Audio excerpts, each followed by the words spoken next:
నిజంగా కూడా అతను ప్రాణాన్ని మనం ఏమంటారంటే తిరిగి వాపస్ తీసుకురాలేం కానీ ఆ కుటుంబానికి మా ప్రగాఢ సానుభూతిని తెలియజేస్తున్నాం. ఎవరైతే దీనికి కారకులు అయ్యారో వాళ్ళ మీద ఖచ్చితంగా యాక్షన్ తీసుకుంటాం. కూటమి ప్రభుత్వంగా ఈ విషయం మేము చెప్తున్నాం. ఎందుకనంటే ఇందాక సత్యమూర్తి గారు మాట్లాడుతూ ఎస్పీ ఎలా చెప్పారు అన్నారు. నిజమే సార్, మేము దాన్ని కూడా విచారిస్తాం. ఎందుకనంటే ఇవాళ రోజున కూడా బ్లాక్ షీప్స్ అంటాను తెలుసా, బ్లాక్ షీప్స్ ఎక్కడెక్కడ ఏ ఏ వ్యవస్థలో బ్లాక్ షీప్స్ ని కూర్చోబెట్టాడు జగన్మోహన్ రెడ్డి అనేటువంటిది కూడా ఒకసారి చూడాల్సినటువంటి అవసరం ఉంది. గత సంవత్సర కాలంగా మేము ఎక్కడికక్కడ ఏరేస్తున్నా సరే దరిద్రం దౌర్భాగ్యం ఏంటంటే ఇంకా అలా చచ్చారు కొంతమంది. అలా దౌర్భాగ్యం ఆంధ్రప్రదేశ్ రాష్ట్రంలో ఇంకా కూడా వాళ్ళ ఆగడాలకి అంతు పొంతు లేకుండా వెళ్ళేట్టుగా చేసుకునేట్టుగా ఒక సిస్టమ్ ని వాళ్ళు డెవలప్ చేసుకున్నారు సార్. ఇప్పుడు ఒక విషయం చెప్తానండి, మొన్న నాకు నిజంగా అర్థం కాలేదు పవన్ గారు, రప్ప రప్ప నరికేస్తాం రప్ప రప్ప నరికేస్తామంటే ఏంటయ్యా ఇలా మాట్లాడుతున్నాడు, ఆ మాట్లాడిన వాడు ఆ ప్లకార్డు పట్టుకున్న వాడిని ఈ మహానుభావుడు ఏంటి సమర్థిస్తున్నాడు, బుద్ధి ఉందా లేదా, కనీసం 5 సంవత్సరాల పాటు ముఖ్యమంత్రిగా పనిచేశాడు, మెదడు ఉందా లేదా అని చెప్పి నిజంగా నేను తిట్టుకున్నా. కానీ వాళ్ళ ఉద్దేశం చాలా క్లియర్ గా ఉంది, వాళ్ళ ఉద్దేశం చాలా క్లియర్ గా ఉంది. ఎవరినైనా సరే నరికవతలు పారేయాల్సిందే, మేము ప్రజల్ని చంపితే గానీ మా మా మా మా ఏమంటారంటే మాకు మనశ్శాంతి ఉండదు అనుకుంటున్నారు.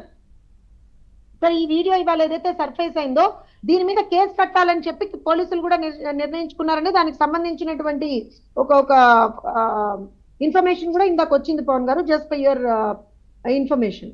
ఇప్పుడు ఇది జరిగిన తర్వాత అంటే నేను ఒక చిన్న మాట చెప్తాను పవన్ గారు, దిస్ ఇస్ క్రిమినల్ నెగ్లిజెన్స్ అండి, criminal negligence. Forget about the car driver.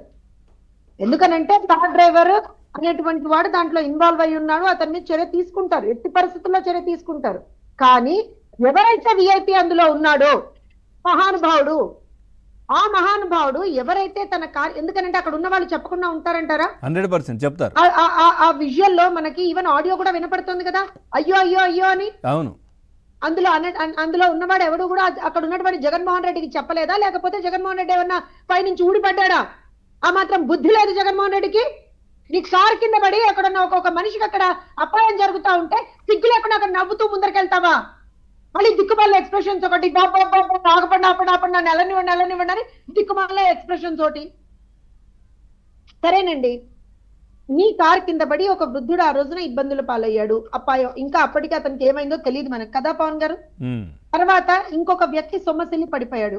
నేను అడుగుతున్నా జగన్మోహన్ రెడ్డిని, సంవత్సరం క్రితం మేడం కారు కింద పడి ఇమ్మీడియట్ గా స్పాట్ డెత్ అండి అది. సార్ వాళ్ళు అప్పటికి ఇంకా నేను అనేది ఏంటంటే సార్, అతనికి ఇంకా తెలియదని అంటున్నాడు కదా, అతని విషయం మాట్లాడుతున్నా సార్, మన విషయం మాట్లాడట్లా. మనం మనుషులం సార్, జరిగింది మనకు తెలుస్తుంది. అక్కడ ఉన్నటువంటి వాళ్ళు Jaganmohan Reddy and Paytm batch కదా, మాకు తెలియదు అన్నారు కదా, ఆ దున్నపోతుల్ని వాళ్ళనే అడుగుతున్నా నేను. ఎందుకంటే ఒక మనిషి ప్రాణం పోయిన తర్వాత కూడా మాకు తెలియదు అని నిస్సిగ్గుగా బయటకు వచ్చి మాట్లాడారు వాళ్ళు. మా కారుతో సంబంధం లేదు అని నిస్సిగ్గుగా బయటకు వచ్చి ప్రెస్ మీట్లు పెట్టారు వాళ్ళు. మా కాన్వాయ్ తో సంబంధం లేదని నిస్సిగ్గుగా బయటకు వచ్చి ప్రెస్ మీట్లు పెట్టారు వాళ్ళు. ఎస్పీ చెప్పడం కాదు, వాళ్ళే బయటకు వచ్చి ప్రెస్ మీట్లు పెట్టారు సార్. వాళ్ళ గురించి మాట్లాడుతున్నా నేను. అక్కడ 2 మనుషులు ఆ రోజున ప్రాణాలు కోల్పోయారండి. సంవత్సరం క్రితం పాటు నీ దుర్మార్గాల వల్ల బెట్టింగుల్లో డబ్బులు పోగొట్టుకొని ఆత్మహత్య చేసుకున్నటువంటి ఒక మహానుభావుడికి ఒక విగ్రహం పెట్టి, ఆ విగ్రహాన్ని నేను సంవత్సరం తర్వాత వెళ్ళి నేను ఆవిష్కరిస్తా, ఆ కుటుంబాన్ని సంవత్సరం తర్వాత నేను వెళ్ళి పరామర్శిస్తా అని చెప్పి మొన్న వెళ్ళాడు కదా జగన్మోహన్ రెడ్డి. అదే జగన్మోహన్ రెడ్డిని అడగాలి వాళ్ళ. నీ కళ్ళెదుట 2 వ్యక్తులు ఆ రోజున ప్రాణాలు కోల్పోయారు. ఏం వాళ్ళ కుటుంబాల పరామర్శకు నోచుకోవా? నీ కాళ్ళ కింద ఐ కరెక్ట్ మై సెల్ఫ్, నీ కాళ్ళ కింద 2 నిండు ప్రాణాలు ఆ రోజున బలైపోతే ఆ కుటుంబాల పరామర్శకు నోచుకోవా? బుద్ధి లేదా నీకు? వెళ్ళి కనీసం అయ్యో నా వల్ల తప్పు అయిపోయిందని చెప్పి కనీసం ఆ కుటుంబాన్ని పరామర్శించావా నువ్వు? నిస్సిగ్గుగా బయటకు వచ్చి రాజకీయం చేస్తాడా ఒక్కొక్కడు? సిగ్గులేని సన్నాసులు. ఈ మాట అయితే అనాలి పవన్ గారు. ఎందుకంటే నిస్సిగ్గుగా బయటకు వచ్చి మాకు సంబంధం లేదు, కూటమి ప్రభుత్వం మా మీద విషం చిమ్ముతోంది, కూటమి ప్రభుత్వం మా మీద దొంగ కేసులు కడుతోంది అన్న మాటలన్నీ ఒక్కొక్కరిని కూడా లెంపలు వాయగొట్టాలి. ఆ వీడియో చూడమని చెప్పండి. కారులో ఏదో పెద్ద ఈ మహానుభావుడు ఏదో ఏమంటారంటే యుద్ధం గెలిచి వచ్చినట్టు ఆ పూలు వేయడం ఒకటి.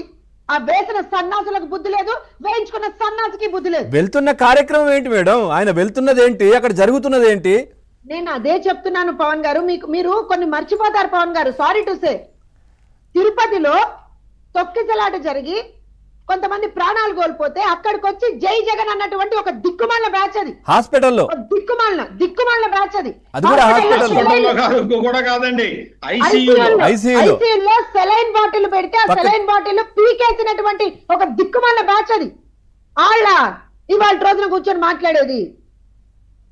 సరే, ఎందుకు మాట్లాడుతున్నామంటే ఇవన్నీ కూడా చట్టం, న్యాయం ఇవన్నీ పక్కన పెట్టండి సార్, ఒక్క క్షణం పక్కన పెట్టండి. రాజకీయాలు, వైఎస్ఆర్సీపీ, తెలుగుదేశం పార్టీ, లేదా జనసేన, భారతీయ జనతా పార్టీ అన్ని పక్కన పెట్టేయండి. మనుషులు కదా, కనీసం మనిషి పుట్టారు కదా, ఆ మాత్రం బుద్ధి లేదా, జ్ఞానం లేదా, సెన్స్ లేదా, కామన్ సెన్స్ లేదా?